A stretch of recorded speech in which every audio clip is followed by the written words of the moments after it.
Welcome to another team selection video presented by Billy's Cakes, where we are once again joined by football manager Chris Dixon. Chris, despite having a bit of a break on field, it's still been a very busy time around the club at the moment. Always plenty happening, so obviously the main event that we're looking forward to is the Hall of Fame coming up this Saturday night, which is looking forward to being a really good event at Crown Palladium there. So we've got over 600 people coming, so obviously a lot of preparation has been going into that, but also in the background we've had a lot of the boys involved in the state side, so it's good for them to they've been training this week with the state squad, and yeah, obviously we'll touch on that a bit later on. Just on the break, we all know what the break does for a playing group with rest and recovery, but what does it mean for the football department? We've all taken probably a bit of time off, which has been good. So because we've had, I think it's going to be about 17 days between games, so really good chance to recharge the battery. So we've all enjoyed a couple of days off, but we've had a couple of our coaching staff members involved in the state squad. So Adam Potter and Ryan Ferguson have been helping out with that, so they've been still on duty in that regard. But the boys have been training this week, so we're back into full swing now, and obviously we've got the development game this week as well.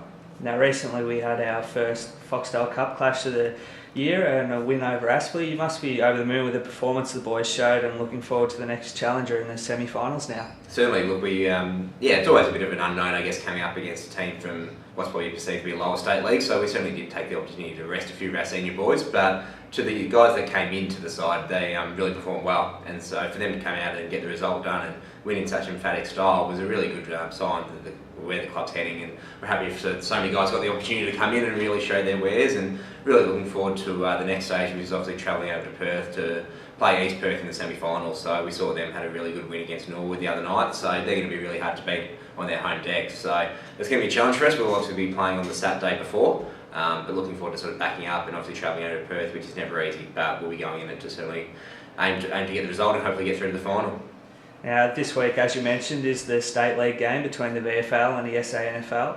With the squad being trimmed now, can we expect to see any Seagulls wearing the big V on Saturday? It's been a great result for us. So we've got 7 players into the final 25. So I think out of that 7, we'd probably expect maybe 1 or 2 could be emergencies, but certainly to get 7 in the final 25 is certainly a great result and really reflective of those individuals' performances so far. So I think no doubt there'll be a few boys running out of the big V. It's probably a question of who and who makes that final cut, but yeah, certainly it's going to be great to see them running around at Port Melbourne on Saturday, and hopefully they perform really well, and obviously hopefully the Vics get a win as well.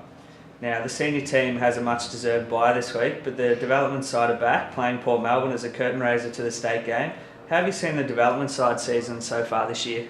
I think with a lot of the young kids that have probably been a bit up and down, probably from an individual point of view. So we've seen some really good performances one week, and then with a lot of these first and second year players, they can be a bit inconsistent in their performance early on. So we've had some good results and had some pretty poor results as well. So, and certainly that game against Port Melbourne earlier in the year when we played them was probably one of the poor results where we really only played 1 quarter of football. So the boys that I know they'll be looking forward to coming out strong this week.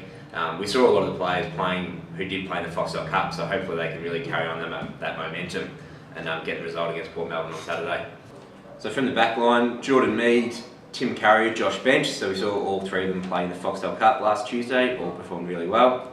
Halfback, Sean Wyatt, Ben Casley, Dale Horton. On the wing, Josh Cashman, Sean Hetherington and Brett Bewley. So Josh and Brett, sort of 2 of our first year players, have really put in strong performances this year. Looking forward to seeing them test themselves at senior level soon. Half forward, Reid Adams, Max Hayes, Dom Nixon.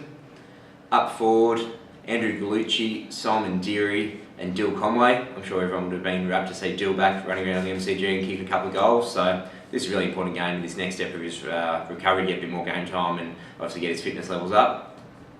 In the ruck, Ben Richmond, Stephen McCullum, Anton Woods.